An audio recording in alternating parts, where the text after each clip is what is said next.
வணக்கம். இது பரதி ஊடகத்தின் மதிய நேர பிரதான செய்திகள். முதலில் தலைப்புச் செய்திகள். போதைப்பொருள் கடத்தல்காரருக்கு உதவிய போலீஸ் அதிகாரி பணியிடை நீக்கம். பாரிய நெருக்கடிக்கு முகம் கொடுக்கும் விவசாயிகள் ரவிகரன் எம்பி காட்டம். பெட்ரோல் பவுசர் மரத்துடன் மோதி விபத்து, அதிர்ஷ்டவசமாக உயிர் தப்பிய சாரதி. அக்குறைகொட இரட்டை கொலை, தொலைபேசி தொடர்பில் சிக்கிய துப்பாக்கிதாரி வெளியான தகவல். ஈஸ்டர் தாக்குதல் விசாரணைகளை தடுக்க முயற்சிக்க வேண்டாம், வெளியான அறிவிப்பு. சுரேஷ் அலி கைது, முன்னாள் ராணுவ புலனாய்வு அதிகாரிக்காக நீதிமன்றில் முன்னிலையான அலி சப்ரி. சுரேஷ் அலியின் அதிரடி கைது, அரசின் மீது பாயும் கடும் விமர்சனங்கள். இடியுடன் கூடிய பலத்த மழை, விடுக்கப்பட்டுள்ள அவசர எச்சரிக்கை. இனி தொடர்வன விரிவான செய்திகள்.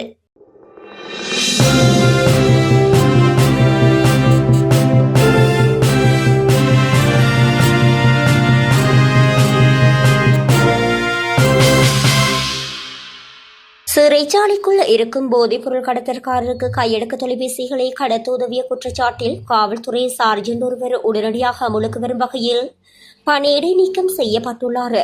பெங்குவத்தை காவல்துறை நிலையத்தில் நீதிமன்ற கடமைகளுக்காக நியமிக்கப்பட்டிருந்த சார்ஜென்ட் ஒருவரே இவ்வாறு தண்டனைக்குள்ளாகியுள்ளார். போதைப்பொருள் வைத்திருந்த சந்தேக நபர் ஒருவரின் மலக்குடலில் 2 கையடக்க தொலைபேசிகளை மறைத்து வைத்து சிறைக்குள் கடத்த திட்டம் தீட்டப்பட்டுள்ளது.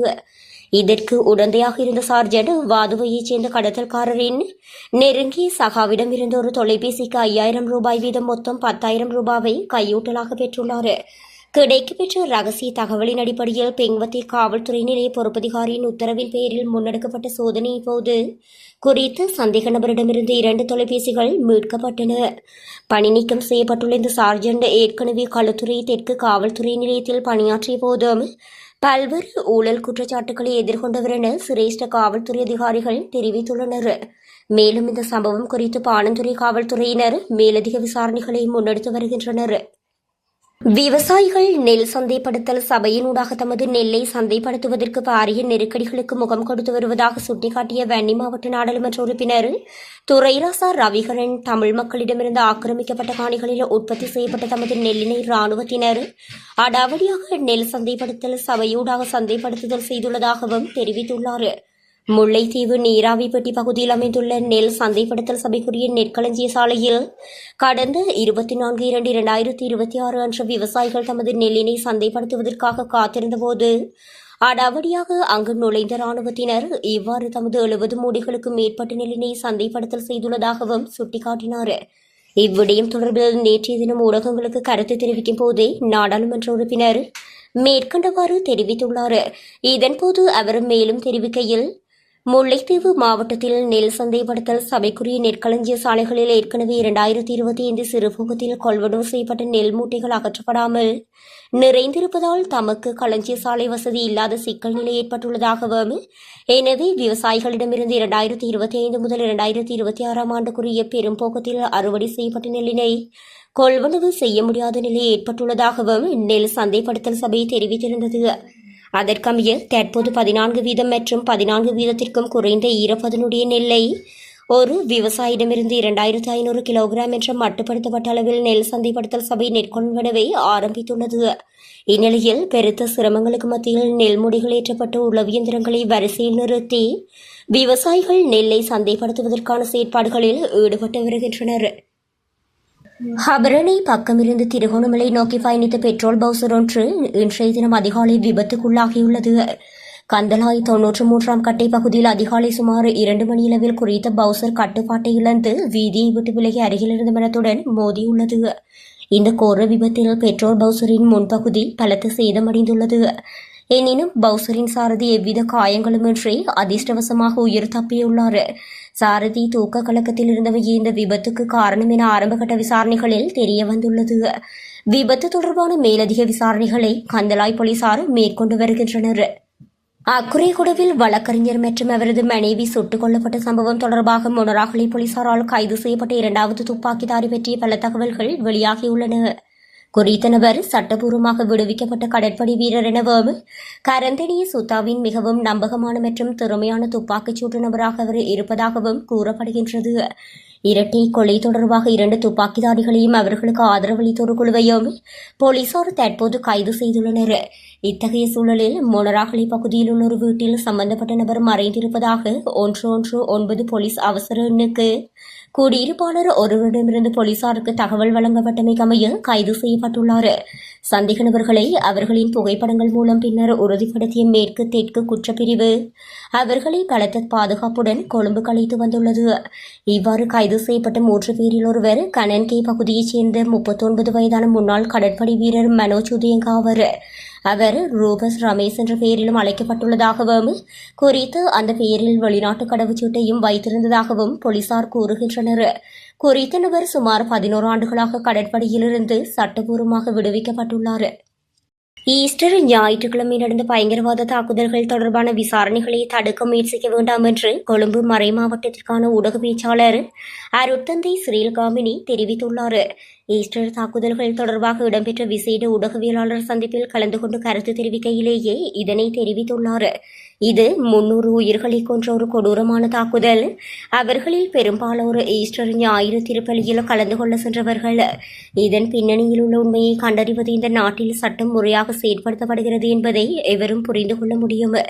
அவர்கள் ஒரு குற்றத்தை செய்து மறைக்க முடியும், எனவே அவர்கள் குற்றங்களை செய்ய பயப்படுவதில்லை என இது நிரூபிக்கின்றது. இது தொடர்பாக அறிக்கைகளை வெளியிடுபவர்களையும் கைதுகள் தொடர்பாக வெவ்வேறு விமர்சனங்களை முன்வைப்பவர்களை பார்க்கும்போது அவர்களின் பின்னணியில் உள்ள நிகழ்ச்சி நிரல் என்ன என்பதை நீங்கள் புரிந்து கொள்ளலாம். இல்லையெனில் இந்த விசாரணைகளை நாசப்படுத்தும் முயற்சி இந்த தாக்குதலில் கொல்லப்பட்ட மற்றும் ஊனமுற்று பாதிக்கப்பட்டவர்களுக்கு அநீதியாக நாங்கள் பார்க்கின்றோம். எனவே இந்த விசாரணைகளில் தலையிட வேண்டாம் என்று அனைவரையும் கேட்டுக்கொள்கின்றோம். பலரும் பேசும் அரசியல் சதி இருந்தது, அப்படியானால் யார் அதை செய்தார்கள் குறித்து இந்த தாக்குதலில் நடத்தப்பட்டது என்பதை நாம் நிச்சயமாக கண்டுபிடிக்க வேண்டும். யாராவது அதில் தலையிட்டால் பாதிக்கப்பட்டவர்களுக்கு எதிரான ஒரு பெரிய குற்றமாக நாங்கள் அதனை கருதுகின்றோம். எனவே தயவு செய்து இந்த விசாரணைகள் தொடர அனுமதித்து பொறுமையாக காத்திருங்கள் என வேண்டுகோள் விடுக்கப்பட்டுள்ளது. தமிழீழ விடுதலை புலிகள் இயக்கத்தின் அரசியல் துறை பொறுப்பாளராக செயற்பட்ட தமிழ்ச்செல்வத்தை இல்லாது செய்வதற்காக சுரேஷ் அலை முன்னின்று செயற்பாட்டார் என சட்டத்திரணி அலி சப்ரி மேன்முறையீட்டு நீதிமன்றத்தில் தெரிவித்தார்.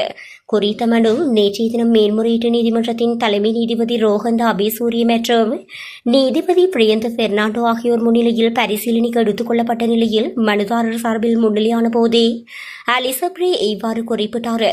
நீதிமன்றில் தொடர்ந்து கருத்துக்களை முன்வைத்த அலி சப்ரி நாட்டின் தேசிய பாதுகாப்புக்கு பாரிய அர்ப்பணிப்புகளை சுரேஷ் அலை ஆற்றியிருந்தார் எனவும் தமிழீழ விடுதலை புலிகள் இயக்கத்தின் அரசியல் துறை பொறுப்பாளராக செயற்பட்ட தமிழ் செல்வத்தை இல்லாது செய்வதற்காக சுரேஷ் அலை முன்னின்று செயற்பட்டார் எனவும் சுட்டிக்காட்டினார்.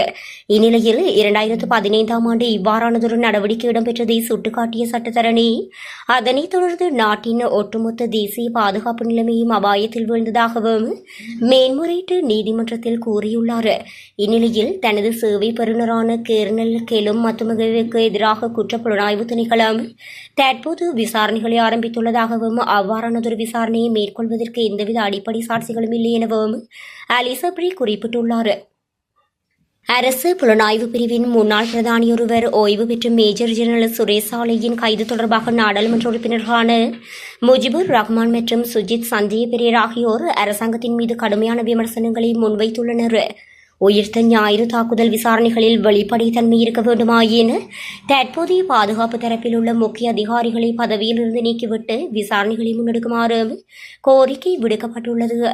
எதிர்க்கட்சித் தலைவர் அலுவலகத்திற்கு முன்பாக நேற்றைய தினம் ஊடகங்களுக்கு கருத்து தெரிவித்த நாடாளுமன்ற உறுப்பினர்களான முஜிபுர் ரஹ்மான் மற்றும் சுஜித் சஞ்சய் பெரியர் ஆகியோர் இவ்வாறு கருத்து தெரிவித்தனர். அவர் கைது செய்யப்பட்டமை வரவேற்கத்தக்கது. அதேவேளை உயிர்த்த ஞாயிறு தாக்குதல் இடம்பெற்ற போது கிழக்கு மாகாணத்திற்கு பொறுப்பாக இருந்த ராணுவ அதிகாரிதான் தற்போதைய அரசாங்கத்தின் பிரதி பாதுகாப்பு அமைச்சராக காணப்படுகின்றார்.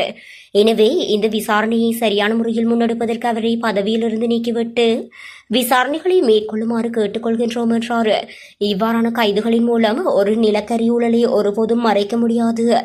அரசாங்கம் இதுகுறித்து முறையான விசாரணைகளை முன்னெடுக்க வேண்டும் என தெரிவித்தார். மேல் மாகாணத்தின் கடலோர பகுதிகளில் காலை வேளையில் ஒரு சில இடங்களில் மழை பெய்யக்கூடும் என வளிமண்டலவியல் திணைக்களம் இன்றைய தினம் விடுத்துள்ள அறிவிப்பில் தெரிவித்துள்ளது. அதேபோல் நாட்டின் தென் மாகாணத்திலும் ரத்னபுரி மற்றும் மொனராகலை மாவட்டங்களிலும் இன்றைய தினம் மாலை 2 மணிக்கு பின்னர் ஒரு சில இடங்களில் மழை அல்லது இடியுடன் கூடிய மழை பெய்யக்கூடிய சாத்தியக்கூறுகள் காணப்படுகின்றது. நாட்டின் ஏனைய பகுதிகளில் பிரதானமான சீரான வானிலை நிலவக்கூடும். மேலும் மத்திய சப்ரகமுவ மேல் வடமேல் மற்றும் வடமத்திய மாகாணங்களிலும் காலி மாத்தறை மொனராகலை மன்னார் மற்றும் வவுனியா மாவட்டங்களிலும் காலை வேளையில் பனிமூட்டமான நிலை நிலவக்கூடும். இடியுடன் கூடிய மழை பெய்யும் போது தற்காலிகமாக வீசக்கூடிய பலத்த காற்று மற்றும் மின்னல் தாக்கங்களினால் ஏற்படக்கூடிய பாதிப்புகளை தவிர்க்க பொதுமக்கள் தேவையான முன்னெச்சரிக்கை நடவடிக்கைகளை மேற்கொள்ளவும். காலி கிந்தோட்டை பிரதேசத்தில் உள்ள வீடொன்றின் மீது இன்றைய தினம் அதிகாலை பெட்ரோல் குண்டு தாக்குதல் நடத்தப்பட்டுள்ளது. கிந்தோட்டை கிங்ககி மாவட்டத்தில் அமைந்துள்ள குறித்த வீட்டிற்கு வந்த அடையாளம் தெரியாத குழுவினர் வீட்டின் கூரை மீது பெட்ரோல் குண்டு தாக்குதலை நடத்தியதுடன் பின்னர் வீட்டிற்கு முன்னால் மற்றொரு பெட்ரோல் குண்டையும் வீசியுள்ளனர். இச்சம்பவம் தொடர்பில் போலீசார் விசாரணைகளை ஆரம்பித்துள்ளனர். குறித்த வீட்டில் வசிப்பவர்களில் ஒருவர் கடந்த உள்ளூராட்சி மன்ற தேர்தலில் தேசிய மக்கள் சக்தியின் மேலதிக பட்டியலில் போட்டியிட்ட வேட்பாளர் என தெரிவிக்கப்படுகின்றது.